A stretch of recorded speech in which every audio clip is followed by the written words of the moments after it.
Sustaining Creativity podcast. I'm your host, Mari Reisberg.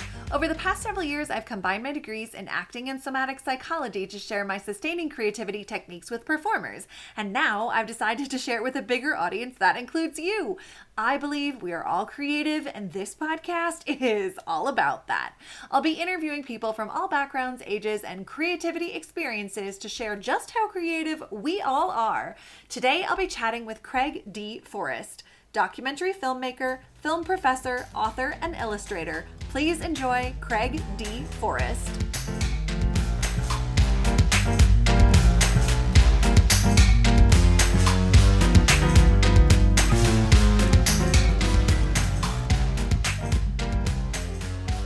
Welcome to the Sustaining Creativity podcast. Today, I'm chatting with Craig D. Forrest, documentary filmmaker, film professor, author, and illustrator. Welcome to the podcast. Mari, thank you so much. I don't know if you reached out to me or I reached out to you. Doesn't matter. We're here right now. And let's have some fun talking about creativity. I am so stoked to chat with you about creativity. Your whole life seems to be like one big creative adventure. And I'm curious how that shows up for you. But before we jump into my creativity questions, why don't you let our listeners know a little bit more about who you are and what you do? Well, thank you. One of the things I would say is that I didn't really know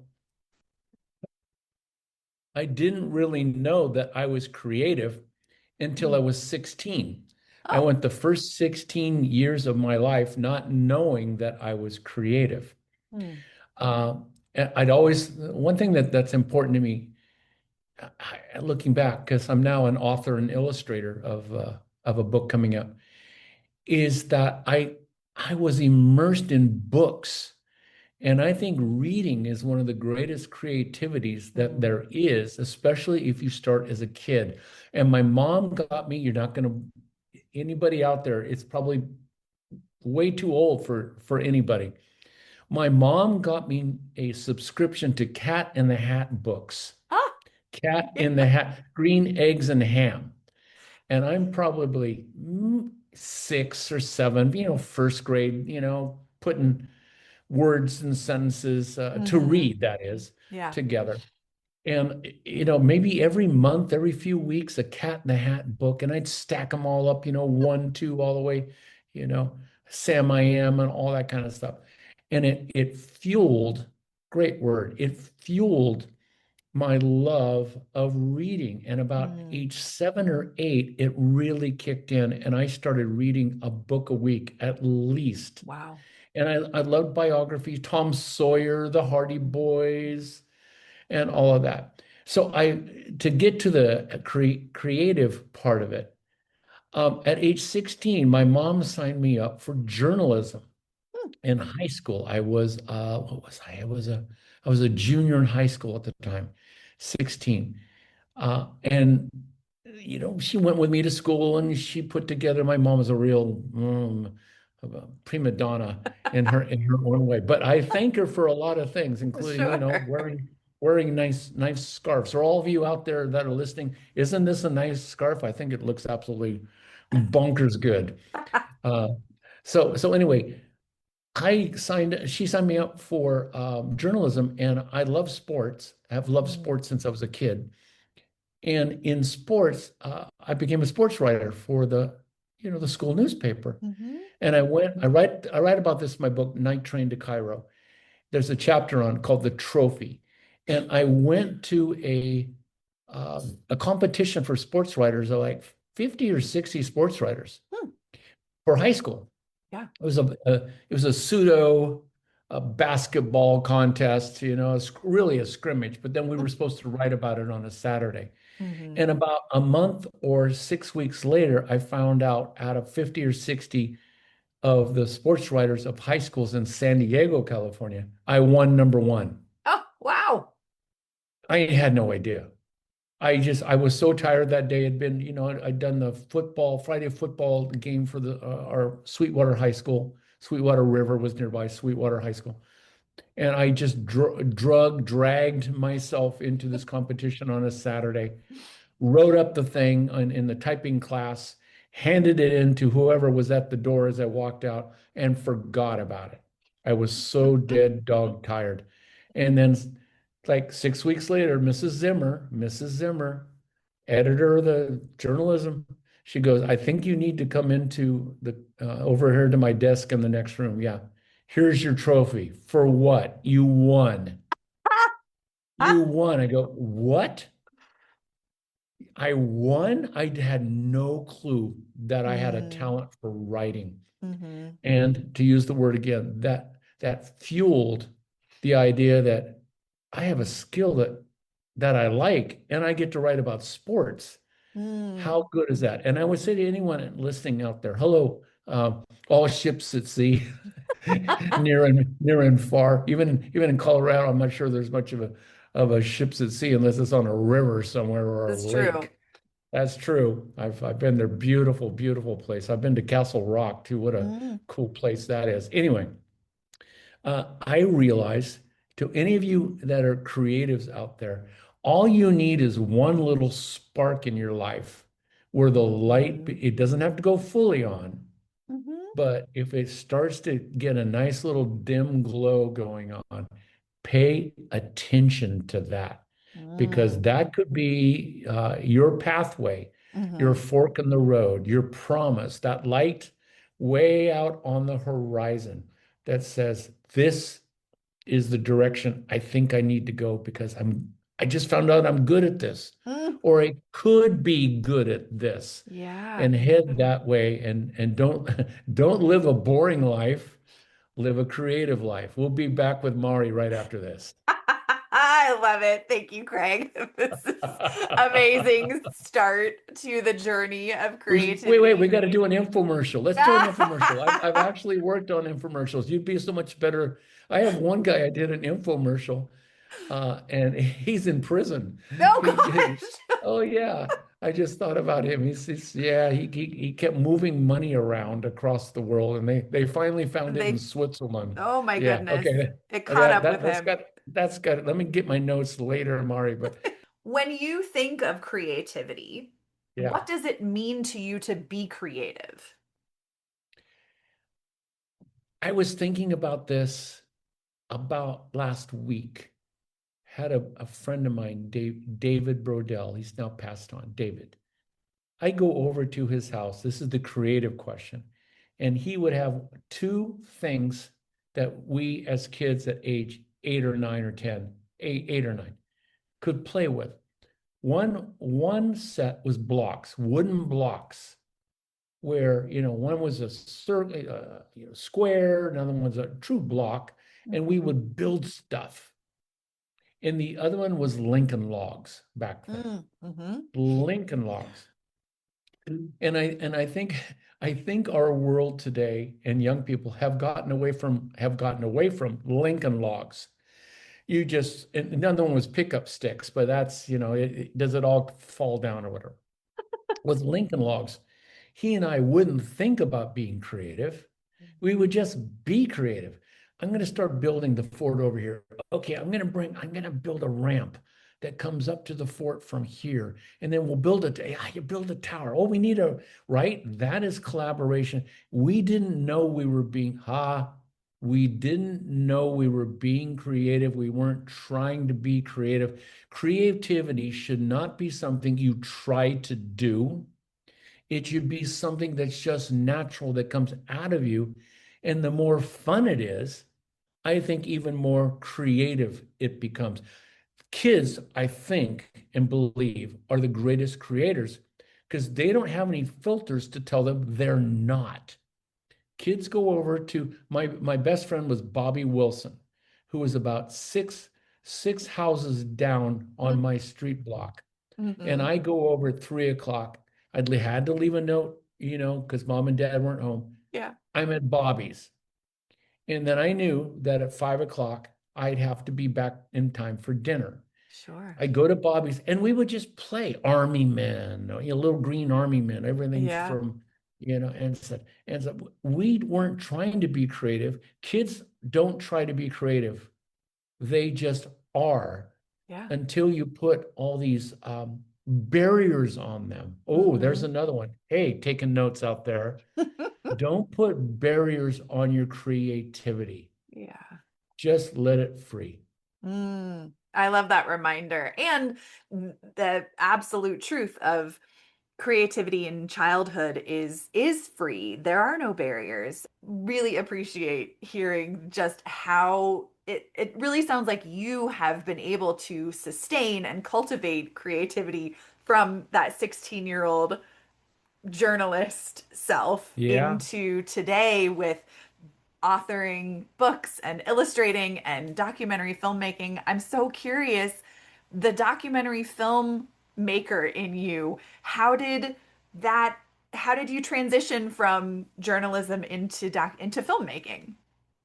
Well, when I was got out of college, um, I I had someone that made a phone call to a group that's now Inspiration Network in Charlotte, a TV network. Mm-hmm. And now they play lots of reruns of Western Rawhide and Bonanza. I mean, they become like almost the Western network, but I enjoyed working for them, and I've written about that.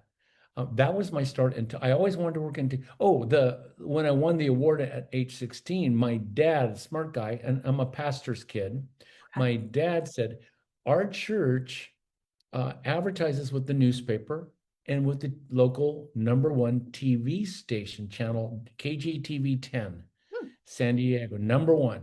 I think it was ABC back then, and San Diego Tribune. And he made 2 calls to his advertising managers. My son just won this, and what can we set up for him? I'm thinking even now, my dad's passed away now. Thank you, Dad. And I did an internship. I did an internship at age 16 at the TV station, and then got to see live TV, and I go, oh, this is just beyond cool. I'm 16. This Yeah. is, oh, look at this. The lights are going, and I mean, it's electric, it's live.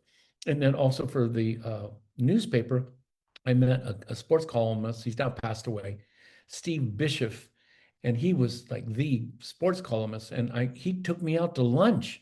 I'm Mm. 16 talking to a guy who's probably 35 or 40, which is to me back then, that's old. To me now, that's young and such.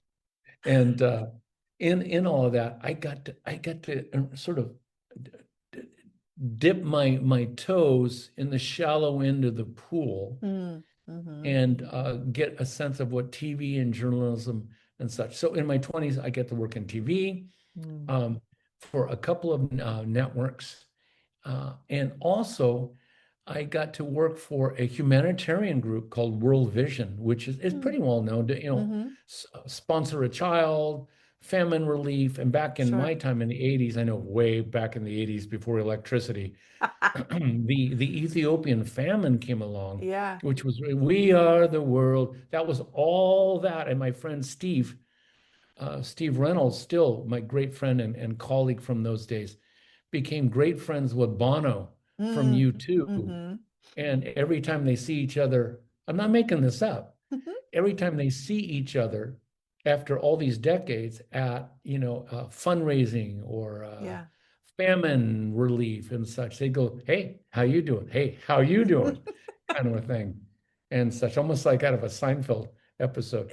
So the thing with World Vision, Mari, is they sent me all over the world for 4 years Wow. to shoot documentaries on uh, terrorism, Mm-hmm. community development, Mm. clean water wells, food for the poor, education, how and educate and clean, clean, give a child a chance with clean clothes, a meal, and education Yeah. when they're young. It will change the entire course of their life. And so, really, to answer your question, I was able to learn the Mm. principles of storytelling, Yeah. which is huge. We are all hey, everyone out there, we are all storytellers somehow. Mm-hmm. You have a story to tell. What is your story? How are you going to tell it? And of course, it could be verbal. You're just sitting around a cup of coffee and talking at the coffee shop Yeah. or Starbucks or whatever. or it could be you do it for a living. I've shot commercials, Mm. high-end commercials for Mm-hmm. McDonald's. It's the best Mm. money I ever made in my life was I shooting bet. commercials. I Yeah. bought my wife a kitchen. I had the absolutely most happy wife in my, hey, I gotta pin this one down. Happiest wife in my life. I'm the only wife I want in my life. And what can I get you? I'd like a new kitchen. Let's do it. I'll Oh. write the check. Because commercial, Yeah. you want to make money to direct commercials and stuff. But what was I doing? I was telling stories, and there was a Yeah. story that McDonald's was having. There's all this slam against them Yep. that their food was fake, and it's cryogenically whatever kind of stuff. And our job, my job as a director, was to tell a different side of that story and to put out the truth and such Mm-hmm. in a reality show type of way. So I began going across the world, and at age 30, I was given a contract with somebody remembered me, a guy named Ed Nelson. Mm-hmm. Always good. Favor is a good thing. Favor is always a good thing. And he remembered me and he says, I want you to do a 6 video course on religions across the world. It was Oh, a wow. church group so Okay. that our churches know what other religion, what's out there. Mm-hmm. And then that expanded to 13 episodes. And back then it was video cassettes, VHS. That's how Yeah. you did it. Now you could just do it digital. Mm-hmm. And I went to 32 countries in Wow. 4 years. Oh my goodness. I had no idea that was going to happen. It just evolved. It just evolved over Yeah. time. And I went India, China, Asia, 4 different trips to Africa, Europe. The only place we didn't get to because we sort of ran out of speed was Latin America and a few other places. I got to see the Mm, world with a camera crew and myself, and my storytelling became sharper I because I bet. was the producer, the director, the writer, sometimes camera, and then I do a rough cut. I write the Mm-hmm. script, do a voiceover, and I did the rough cut, which is get all the shots practice as to where they should be all in the right Mm-hmm. sequence. And then I go into the big fancy expensive editing suite, and I save my client a lot of money because I already knew what all the shots were going to be. And it took me about Sure. a day and a half to do the true edit of a 23-minute Wow. documentary. I go and do the audio, add the music from a composer, my friend Tim Hossman, who does composing for Disney Mm-hmm. now. Back then he was, smart, but nobody knew him, and Mm-hmm. great guy, and come back and add back the audio, master it, finish. And I got through an entire mini film school in those four, Yeah. 4 years because I had to do it.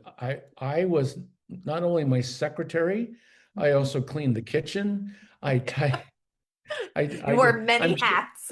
And I think I also wiped down the counters and vacuumed the carpets. I did all that. You know what? Hey, everybody out there, when you have to do it all, Yeah. when you have to do it all, you'll learn whatever all the different uh, not traits but talents that are needed Mm-hmm. and such.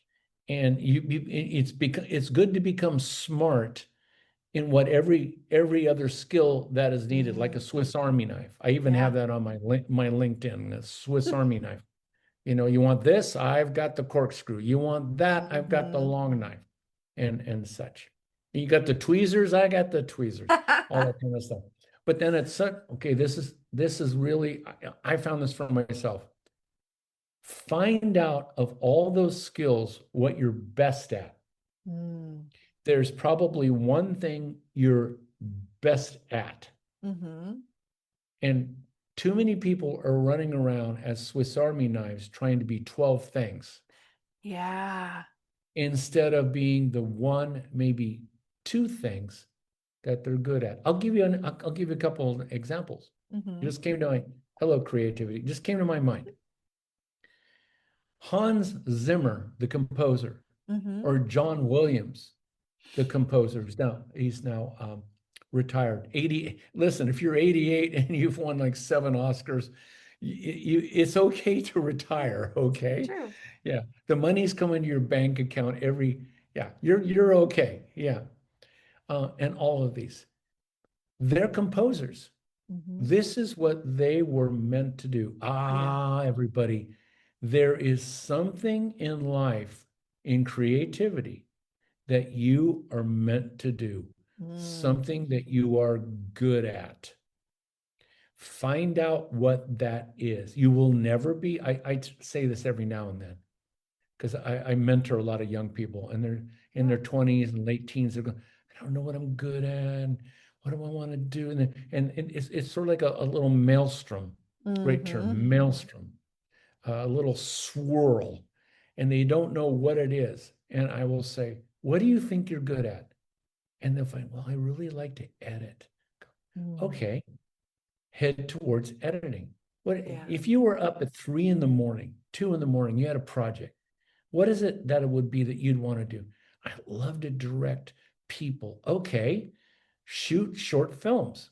Or Mm. in my case, I've done short films, but I've mostly, Mari, I've I've directed nonfiction where I tell the story of a person, Mm-hmm. which is just as challenging as a short film Yeah. because I have been working with hundreds of people on camera that have never been on a camera.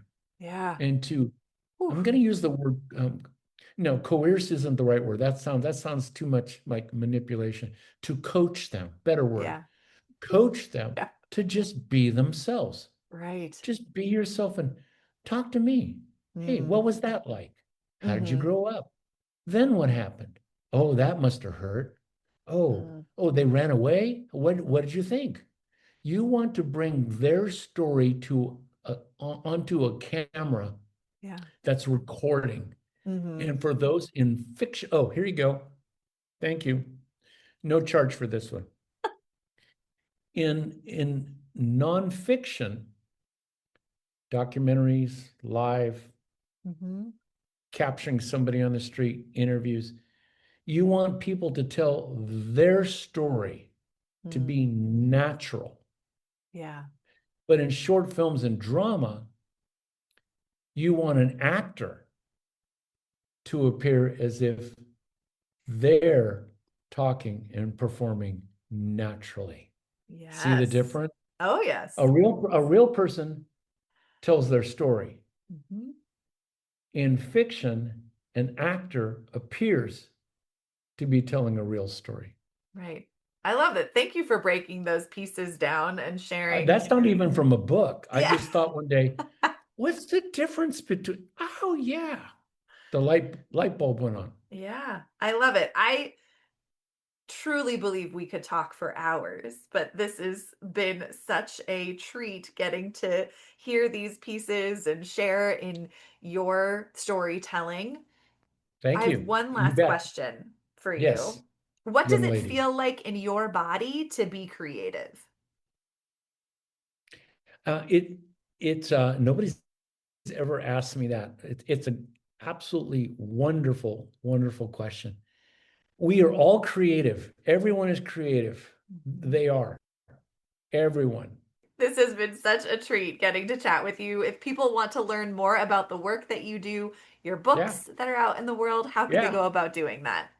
You can find it's Craig D. Forrest is me, and I did the D because there are two or three other more famous Mm. Craig Forrests out there. One of them is a famous Canadian goalie for English Premier Oh, soccer back in the day. okay. He's famous in Canada, and my family's from Canada. I'm half Canadian. Hmm. The other half is from Texas. So Yeah. there you go. That's right. So it means that I like good barbecue. So it's Craig D. Forrest, D for David, but Craig D. Forrest. That's my little stamp on where I'm at. Okay. But you can find me at craigforrest.com, CraigForrest.com, craigforrest.com. and there's ways to email me. I have 3 books, Commando Tactics for Digital Filmmakers. You can find it on Amazon Okay. and Apple, both as an ebook and all the other stuff. But I do a Scottish book that's way too expensive called The Influence of Alexander McKendrick. Don't buy that book. I don't get any money from that book unless you're writing a doctorate on British filmmaking. Then I please go buy that book, because I won't get any money, but the publisher will, and they'll be very happy. So Okay. there you go. And then I just finished my travel memoir of documentary filmmaking all over the world, Mari, called Night Train to Cairo. Isn't that a great name? It is a great name. I was on a night train to Cairo when I was 16. Wow. Yeah, we got left back from a trip where the plane was too small for the group going. And Yeah. oh, okay, we'll take the night train. So we took the night train to Cairo, and that's the name of my book. And it's a fun book, and it's bite-sized chapters. And in a little over a few more weeks, I will write about my grandfather, Clifford, who fought in World War I in France. Wow. At the Battle of the Somme, Somme, the Somme River, which is about 45 minutes from where I live in northern France. 45 minutes, and I'm going to go to the battlefield where he was wounded. Wow. In just a few weeks, called Through the Wire. It's not out yet. Through the Wire. But family goes from Scotland to Canada. He is born, he goes from Canada to France, he fights, he comes back, he's wounded, but he's okay, comes back and falls in love with my grandmother, and they move to California. And then the other one, please give me 1 minute or 30 seconds. The one I'm working on really hard right now is called Bugsy Flies to Paris. Bugsy Flies to Paris. And it's the cutest, brave butterfly with colorful wings, and man, is he a cute guy with an aviator helmet and goggles and mail pouch, and he's got a little girlfriend named Daisy the ladybug, and he goes to Paris and meets new friends, and it's a picture book for kids from age 4 to 8. It's a read-along book for parents and grandparents, and I'm put out a lot of queries to agents and to publishers right now, and I'm waiting for the email that comes in that says, we'll take it. Tell me more about this. Yeah. We want to take it. So craigforrest.com, and you'll find most things there. Perfect. Well, I will put links in show notes so people have very easy access. And thank you so much for taking the time to chat with me. I have absolutely enjoyed this conversation.